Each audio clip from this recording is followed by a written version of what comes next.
Salam aleyküm hər kəsə.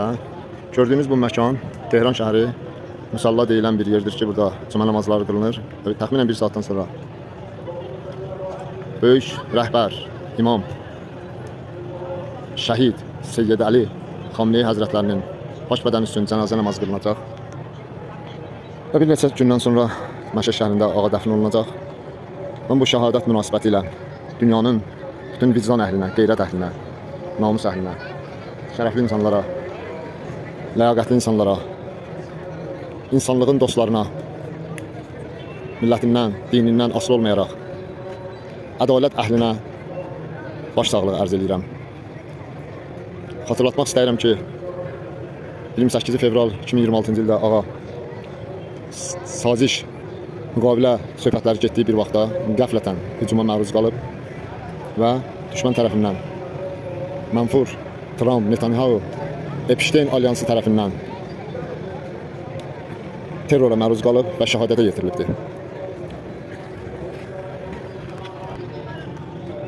İstəyirəm bir xatirə danışam.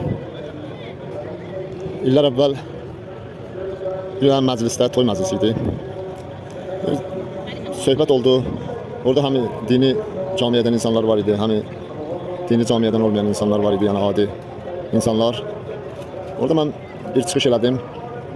İstədim ağanın şəxsiyyətini və kimliyini az da olsa bacardığım qədər insanlara tanıdım. Bir dənə misal çəkdim ki, Hristiyan dünyası öz üçün bir dənə papa seçib, Vatikanda oturur, ona mənəvi ata deyirlər. Slavyan xalqlarında bir mənəvi atası var. Ad məsələdir, Aleksey, Vasya fərq eləməz. Moskvada, Peterdə, hər bir məkanda oturub. Amma bizim də bir rəhbərimiz var, imamımız var. Amma nədənsə bütün dünyanın mənfur insanları hər yerdə çalışırlar onun şəxsiyyətini aşağılasınlar. Və istədim o zaman bildirəm ki, və müsəlmanlar da yetim deyil. Əgər müxtəlif millətlər özləri üçün bir atası seçə bilirlərsə, Allahın inayəti ilə İmam Zaman Əcəllallah Fərəcəy Şərifin də bir naibi var ki, bir gün zahirdə biz müsəlmanların atasıdır ki, bu şəxsiyyət də Seyyid Ali Xameneidir. Amma o zamandan çox vaxt keçib, mən indi uzun müddətdən sonra anlayıram və başa düşürəm ki, mən Seyyid Ali Xamenei Həzrətlərinin şəxsiyyətini izah edən vaxt belə bir səhvə yol vermişəm ki, ağanın şəxsiyyətini, uca şəxsiyyətini tam kamil bir formada izah edə bilməmişəm. Çünki bir gün zaman ispat edir ki, ağa tək müsəlmanların atası deyil. Bugün əgər dünyanın hər yerində vicdan əhli, namus əhli, qeyrət əhli, ədalət əhli, millətindən, dinindən asılı olmayaraq ürəyi yanır, göz yaşı tökür.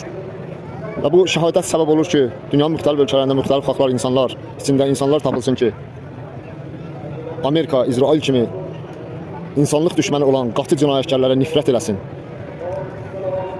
Və bu şəhadəti insanlığın şəhadəti kimi qəbul eləsinlər.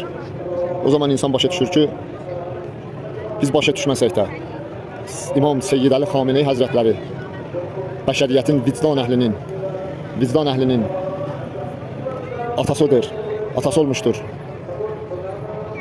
Və zaman gedişində biz bunu daha çox anlayacaq. İnşallah söhbətimin davam elətdirəcəm növbəti videoda. İzləmədə qalın. Daha bir neçə kəlmə ağa haqqında inşallah fikirlər söyləyərik.